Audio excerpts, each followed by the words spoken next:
Hello fellow subscribers, YouTubers and Suzuki Jimny owners. You may remember a while ago I told you that my car had been in for the MOT, and lo and behold it passed. So £39 for the MOT, which is quite cheap anyway. I know the prices vary from region to region, but it got through with flying colours. So all those sort of basic maintenance tips that I keep doing and showing people obviously paid off. Now, just as it was coming off the ramp, after he'd tested the brakes and he'd signed it away and said, yep, that's all good, he braked quite heavily because he had to sort of rev the engine up a little bit to get off the rollers. And as he braked heavily, lo and behold, coming out of the back here at the bottom, there was a lot of brake fluid. And it wasn't just trickling out, it was actually pouring out. We thought, oh no! He got it on the ramp and had a look, and what had failed under pressure, and I'm glad it did fail in the garage, and as I said before on my blog, not on the road when, God forbid, I was doing the school run or going somewhere on a long journey. But it was, bear with me, the rear load proportioning valve. Now, obviously the new one's gone on the car, but they were good enough to give me the old one so that I could show you what it is. So the rear load proportioning valve. And there it is in all its glory. Right, well here it is, the proportioning valve, and you can see it's quite rusty. And this apparently is part of the problem, because this body itself, here especially, should be shiny and smooth. And you can see, if I just turn it around, that it's certainly not shiny. It's coated in rust, and it looks slightly swollen as well. That's the key thing, especially there. That's quite swollen indeed. And what this is indicating is that there's rust on the inside, and it's actually bulging up through the outside surface. So it's swollen inside with rust. And they believe, the guys in the garage, that this is what the problem was. So somewhere from here it was actually oozing out, well not oozing out, it's pouring out fluid.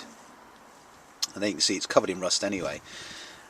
Here they've cut the top off just to see in the end whether or not there's anything inside that was failing, and it seems to be alright there, but obviously it was leaking, and so no good. So there it is, the proportioning valve, which is mounted on the rear by the rear axle, or just above the rear axle. And what happens is, under load, it adjusts and regulates the amount of fluid and the tension, which is therefore attributed to each of the rear wheels. Otherwise, when the car was bouncing up and down under load, if this wasn't there, then the brakes would keep coming on and off and on and off and on and off. Well, this regulates that so that even under load the brakes stay off until you actually require them to be on. So there you go.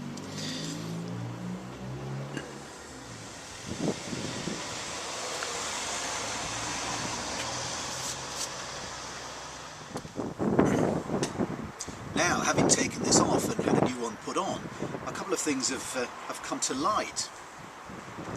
First of all, what caused this to rust? Well, obviously it's been on the car since brand new, so it's understandable that it would rust at some point. Secondly is that I'm a big advocate of the use of wax oil. And I probably mentioned before in some of my blogs that I do it sort of twice a year.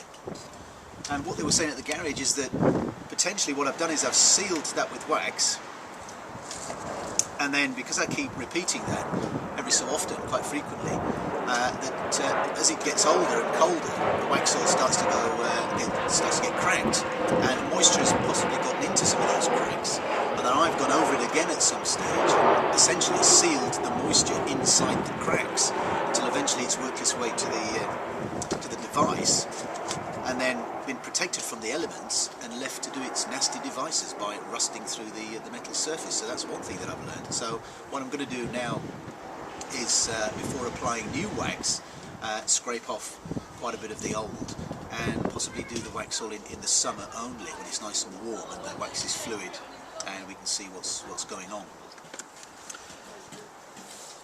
Secondly is that this part is not available from Suzuki. So you think to yourself, well, that's fantastic, what do I do now? Well, what you have to do is get in touch with one of your dealers and see if they'll be good enough to contact the factory, and then hopefully you can purchase it from the factory. That's obviously hoping that the factory have one in stock. Now, I was fortunate that the factory, and I think it's up in Milton Keynes, did actually have one of these in stock, and it took about 3 days to get here. Not cheap, it cost about £190, so it's quite an expensive item. However, there are various garages and breakers that do have these as a reconditioned, well, not reconditioned, but certainly second hand. And I went on a website called, I can't remember what it's called now, First Choice Spares, I think it's called, or something like that, and was able to locate one based in Cambridge. They were going to get me one for about £60 and guarantee it for 6 months, so that would be handy. But unfortunately, I'd already ordered this one, and it was needed to be got because I couldn't sort of send it back and get my money back. And to be honest, it's a brake part, it's sort of new as opposed to second hand. So bear that in mind, should it go on your car. That's the name of it. It's called a rear load proportioning valve. Difficult to get hold of, but not impossible.